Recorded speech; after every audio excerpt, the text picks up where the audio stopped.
नमस्कार दोस्तों, उम्मीद करते हैं आप सब अच्छे होंगे, स्वस्थ होंगे, अपनी पढ़ाई में मस्त होंगे।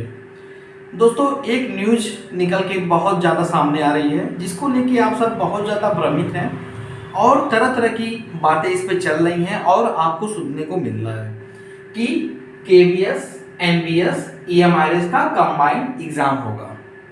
तो ये कंबाइंड एग्जाम हो सकता है कि नहीं होगा, इसके पीछे वजह क्या है, क्यों ऐसी बातें चल रही हैं, आखिर क्या है मेन मुद्दा और होगा कि नहीं होगा, इसकी मतलब क्लियरिफिकेशन हम कहां से इसको क्लियर करें।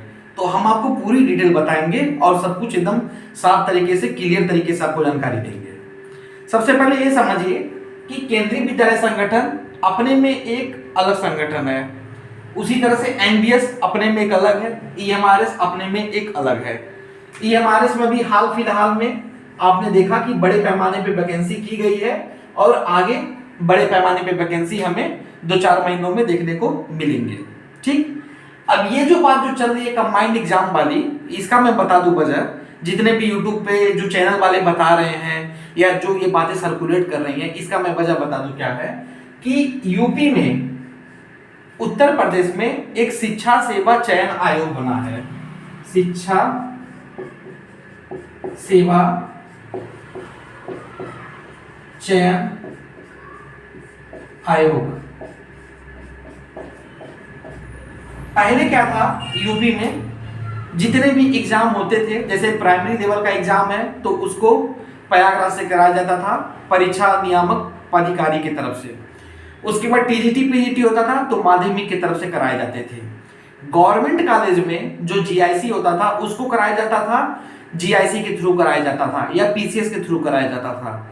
उसके बाद उसी तरह से जो हायर वाले जो हैं डिग्री कॉलेज हैं, उनमें जो है उच्चतर सेवा आयोग की तरफ से कराया जाता था। तो अब सरकार ने क्या किया कि उन सारे आयोगों को मर्ज कर दिया, मर्ज करके एक आयोग बना दिया जिसका नाम है शिक्षा सेवा चयन आयोग। और यही आयोग बारी बारी से, जैसे मान लो पीआरटी का, उसके बाद टीजीटी का, उसके बाद जो है जीआईसी का, बारी बारी से अपने अपने तरीके से एग्जाम कराएगा। मतलब उस पर निर्णय लेने वाले, एग्जाम का पूरा मसौदा बनाने वाली, सारी चीजें करने वाले केवल एक आयोग को वहां पे मेन बनाया गया है।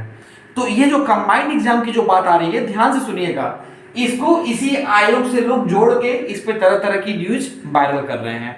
वास्तव में ये है कि अभी कंबाइंड एग्जाम के अंदर, केंद्रीय विद्यालय के अंदर या एनबीएस के अंदर ऐसी कोई भी बात नहीं चल रही है। मैंने खुद पता किया, साफ तौर पे वो डिनाई कर जा रहे हैं कि नहीं, अभी ऐसी कोई बात हमारे संज्ञान में नहीं आई है, ऐसा कोई प्रारूप अभी नहीं तैयार है कि हम इस पे करा पाए। इसलिए नहीं वो बात बन पाएगी कि इसके कुछ पॉइंट्स है। पहले बात समझिए। पॉइंट नंबर 1,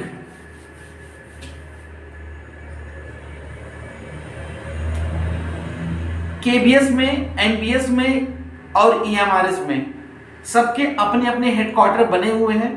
उन हेडक्वार्टर में या उन आयोग में काम करने वाले बड़े बड़े लेवल के अधिकारी अपने अकॉर्डिंग सारी चीजों को व्यवस्थित कर रहे हैं। उनकी व्यवस्थाएं अलग हैं, उनकी सारी चीजें अलग हैं और उनको अभी एक साथ इसलिए नहीं जोड़ पाएंगे क्योंकि यहां पे आप ध्यान से देखेंगे, एनबीएस और ईएमआरएस तो आपके आवासीय विद्यालय हैं, केवीएस आपका जो है डे वाला स्कूल है, दिवा विद्यालय है। अब वहां पे ये सारे आयोग अलग अलग अपने अपने तरीके से काम कर रहे हैं, तो एक बैग इनका मर्जर संभव नहीं है। अगर इनका मर्जर करना होगा तो मर्जर करने के लिए एक नई कमेटी बनानी पड़ेगी या एक नया आयोग बनाना पड़ेगा और उस आयोग में 15 से 20 सदस्यों की नियुक्ति करनी पड़ेगी, स्पेशलिस्ट की नियुक्ति करनी पड़ेगी, तब उसके बाद तब ये पॉसिबल हो पाएगा, जो कि इस साल दूर दूर तक नहीं है। क्योंकि अभी ये न ये ऐसा कोई मतलब प्रारूप आया है और ना इस पे अभी कोई बात बनी है, तो ये एकदम ये बात यहाँ सिरे से खारिज हो जा रही है। सेकंड बात यह है कि जो पैटर्न है एग्जाम का, जो मतलब तरीका है या चयन का जो तरीका है, आप खुद उठा के देख लो। एनबीएस का अलग है, केवीएस का अलग है। आपने देखा ना कि 70-30 है तो 85-15 है। तो एनबीएस का इंटरव्यू का भी तरीका अलग है, एग्जाम का भी तरीका अलग है। तो यहाँ पर भी क्या है कि ये पैटर्न भी अलग अलग है, इनके स्कूलों की लिस्टिंग अलग है। इनके नंबर ऑफ वैकेंट पोस्ट अलग है। तो इन सब को एक बैग मर्ज करके एक कॉमन एग्जाम कराना इतना आसान काम नहीं है भाई। जो लोग ये बात बोल रहे हैं कि एक बैग मर्जर कर दिया जाएगा, एक बैग जो है कॉमन एंट्रेंस एग्जाम देखने को मिलेगा, ऐसा नहीं है। क्योंकि अगर ये मर्जर करेंगे भी तो हार्डली ये 1 से 2 साल का प्रोसेस है, इससे नीचे नहीं है। क्योंकि मैं लिख के दे रहा हूँ, यूपी का ही आप उठा लो, 22 से मर्जर चल रहा था, 25 में जाके मर्जर पूरा हुआ है। अभी आपका ये मार्च में 2025 में जाके पूरा हुआ है। तो इतना आसान नहीं है। और उस आयोग के सदस्यों को बनाना, फिर उसके बाद उनकी नियुक्ति करना, पैनल तैयार करना, फिर स्पेशलिस्ट की नियुक्ति करना, फिर सारी चीज़ों का मर्जर करना, फिर उसके बाद रूल रेगुलेशन बनाना, आयोग की जो है संज्ञा बनाना, इतना आसान काम नहीं है जो लोग इसको यहाँ पे जोड़ रहे हैं। ठीक है, तो इस बार जो वैकेंसी है, जो लोग ये कर रहे हैं, यूट्यूब पे सर्कुलेट कर रहे हैं कि सर इस बार कंबाइंड एग्जाम होगा, एक कॉमन एंट्रेंस एग्जाम होगा, उसी के थ्रू सिलेक्शन होगा, ऐसा कुछ अभी देखने को नहीं मिलेगा।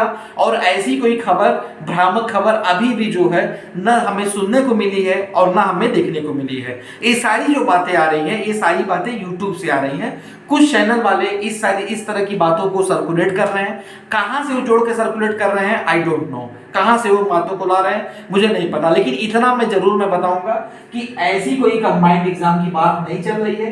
क्योंकि ये लंबा और लेंदी प्रोसेस है। एक बैग दोस्तों इसको नहीं किया जा सकता है, 1-2 महीने में नहीं हो सकता है, 3 महीने में नहीं हो सकता है, ये लंबा प्रोसेस है। हाँ, इस बार जो आपके एग्जाम होंगे केवीएस के, चाहे एमडीएस के, चाहे एमआरएस के, वो अपने अपने तरीके से ही सिंगल फेज में एग्जाम कंडक्ट कराए जाएंगे। हो सकता है कि इसके बाद वाली वैकेंसी, 1 साल 2 साल बाद वाली वैकेंसी में हमें एक मर्जर के रूप में ये एग्जाम देखने को मिल सकता है, उसका कॉमन एग्जाम देखने को मिल सकता है। लेकिन अभी हाल फिलहाल में या इस प्रेजेंट टाइम में ऐसा पॉसिबल नहीं है कि इनके कंबाइंड एग्जाम हो। तो अभी ये मान के चलिए आप 100% कि इन तीनों का एग्जाम जो है अपने अपने तरीके से, सेपरेट तरीके से होगा और अपने रूल रेगुलेशन के अकॉर्डिंग होगा। तो बहुत लोग जो इसमें कंफ्यूज हैं, तो मैं उनका कंफ्यूजन दूर कर रहा हूं, बता दिया आपको जितने भी पॉइंट्स है, सब बता दिया कि क्यों नहीं पॉसिबल है, क्या इसकी वजह है। तो आई होप आपको समझ में आ गया होगा। आज के लिए इतना ही, बाकी आपसे जल्दी मुलाकात होगी। बहुत बहुत धन्यवाद।